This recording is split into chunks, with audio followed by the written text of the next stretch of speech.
The shir is dedicated to my Shver Rav Zalman Leib ben Reb Shimon on his yard site, his 6th yard site, which is on Yud Kislev. A man who was a kiyum of this shir by always finding the emet, not always chasing after the inyanim of the yetzer hara, always seeing olam haba in front of his face, many kabbalot that he did, because he was always a person that always saw the future, what it entailed, and tried not to succumb to the falsehoods of the yetzer hara. An event that took place approximately 40 years ago, the mafia in Chicago were extremely untouchable. The police were trying desperately to try to get their hands on them, to bust them red-handed for all the many offenses that they were over. There was an FBI agent who went undercover and went into the mafia for close to 5 years, not being in touch with his family the whole entire length of the time, and became one of them. Until he became onto a very high position over there. He knew the ins and outs of the whole entire working of it, and he was able to get in touch and rub shoulders with all of the biggest of the mafiosim at the time. Eventually, the mafia people, amongst them, from the biggest of them, were called to a court case. They didn't know why, how they caught them. They were undercover. And lo and behold, the person who was prosecuting them was their best friend. It was this person who was working undercover for the past 5 years. The person that they thought and they let out all their secrets to suddenly was their biggest enemy. They're the ones. He was the one who was going to prosecute them, put them in jail, and give them the slammer for life. This, my friends, is exactly what Chazal tell us about the yetzer hara. The yetzer hara, hu hamalech hamavet, the same yetzer hara that gets you to do the wrong thing. He's also the prosecuting agent. He's the one, and he's the one who's also going to be eventually the malach hamavet. He's the one who's going to not only be mekatreg against you, he's not the satan, the yetzer hara, and he's also the malach hamavet. He's also the one who puts the person in the slammer. He puts him to death forever. Now this evil person that is always put in all the pictures with that smirk and that evil laugh and that snicker that is always trying to be able to get him, I want to describe to you from the kadmonim that say an incredible thing about him, and we learn from here an incredible lesson. The Ktav Sofer writes us in Parshas Breitzis, the Vilna Gaon in Perek Chet of Mishlei, and the Yarod Vash's Rav Yonas and Eivish say an incredible thing. This yetzer hara, his whole entire incentive, his impetus, his interest is for you to succeed over him. He wants you to beat him. He wants you to override him. He wants you to take care of him. His whole job is like every other malach in the world, every other angel that is here to do a job that is being sent to him by HaKadosh Baruch Hu. And Hashem sent every malach here to do a job, and that job by the malach, by the yetzer hara, was here to put you in a test, to put you in a sayan, to put you in some tribulation, and he's begging and waiting for you to win. He wants you to come out on top, to vanquish. And that's what the Vilna Gaon actually writes in Mishlei, Ki asitra achas sonat lo avim oto. He hates those that love him. Those that are midabek to him, those that try to cling to him, he hates those. He says it's bichlal avodah zarah, he's not interested. And that's why he says he's the one that's mekatreg against you. He's the one specifically that goes against you because he's so mad that you lost. He has to go ahead and do his job and put you in the test and put you in the ringer and try to swing some punches, but he wants you to be the one that knocks him out. He wants you to put up the struggle, put the fight in order to be able to override him. The Ktav Sofer says, that's what's pshat in the pasuk. Lepeta chatat rovetz ve'elecha chukato. When the chatat, when the yetzer hara is there, elecha chukato, his chukah, his interest, his drives, his running forces is only what? Ve'atatim shalbo. He wants you to be the one in charge. He wants you to be on top of him. He wants you to be there, to be the one who will eventually vanquish, to be able to win the war. He's just there to put the test. And that's what it says in the Parsha, when it says, V'yomer shalcheni ki Allah shachar. It says over here that the yetzer hara says to Yaakov Avinu, send me away. And Chazal tell us that he wanted to go sing Shira, but not just that he wanted to go sing Shira.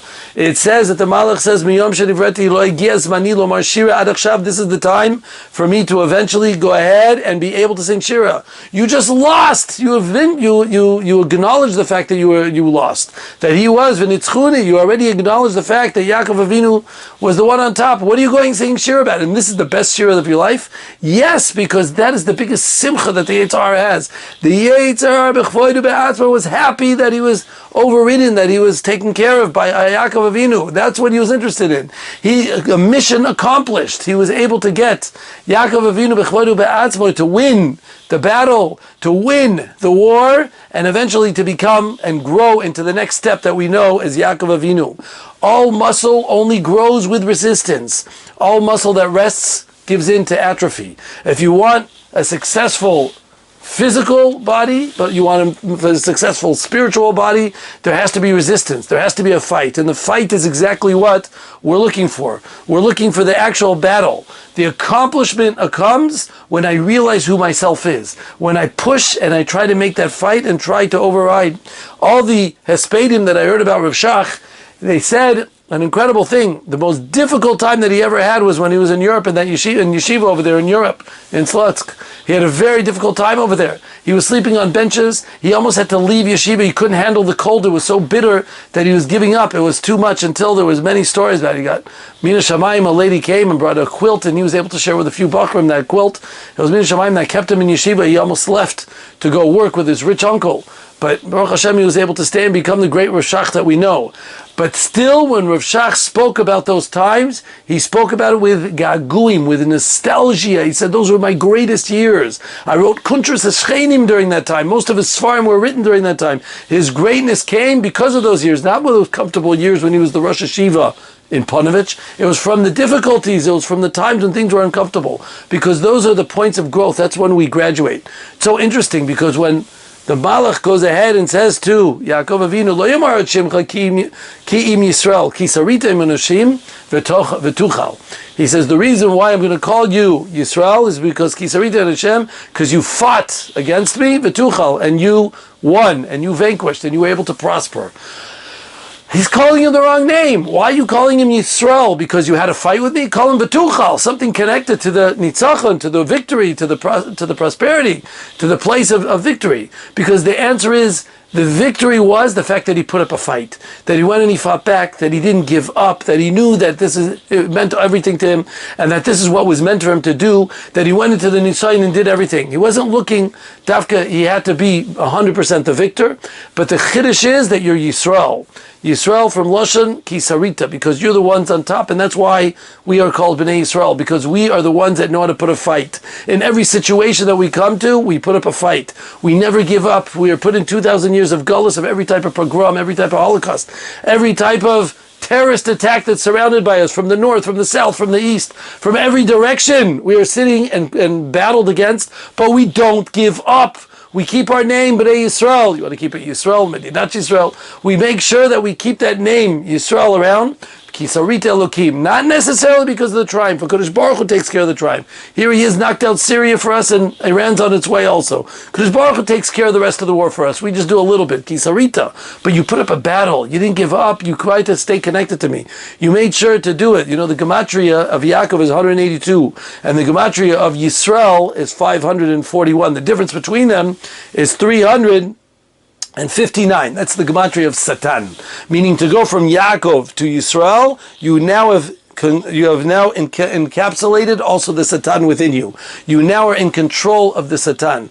Because the Satan's pure job here is to give us this facade, to give us this illusion, to make us look like there's something real, like some nisayon in front of us, but it's really not real. That game that I used to play with my younger kids in the earlier years, when they were still young, and they were willing to play this game, I used to close my fists and clench it.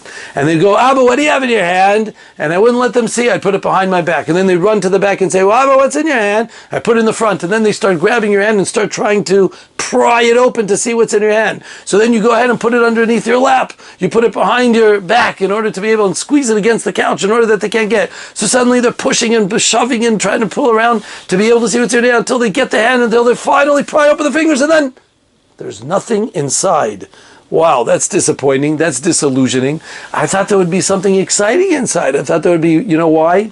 Because the power of curiosity, of interest, of something being cryptic, of something being taboo, I don't know what's there, suddenly I want to see. I'm so interested. That is the appeal of the Hara. The whole appeal of the Hara is to make things look like they're real, but the closer you get, you open it, and there's nothing there. It's a facade, it's weak, and unfortunately people go their whole lives and only realize it when it's too late. They only finally realize the bluff of what happens after it's too late. And this is why the yetzer hara is battling against us.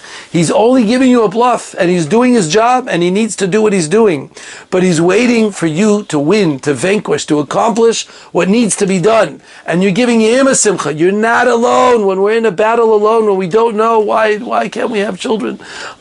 Why are we having so much difficulty with our children? Why are we having so much trouble being able with our financial situation? We just lost a tremendous amount of money. When these things happen, you're not alone, because the Satan, the yetzer hara himself, who's giving you those nisyonos, is behind you. He's there to be able to test you, and he's waiting for you to win the battle. And he's going to be the first one, when you win, to go ahead and sing Shira. Just like the Malach saying Shira at the end, he's going to be the first one that's going to come out and say, if you accomplish, if you fought, if you tried, if you struggle, Ki Sarita Elokim, that is the power of Bnei Yisrael. To put up the fight, not to give up, not to do what everyone's doing because everyone's doing.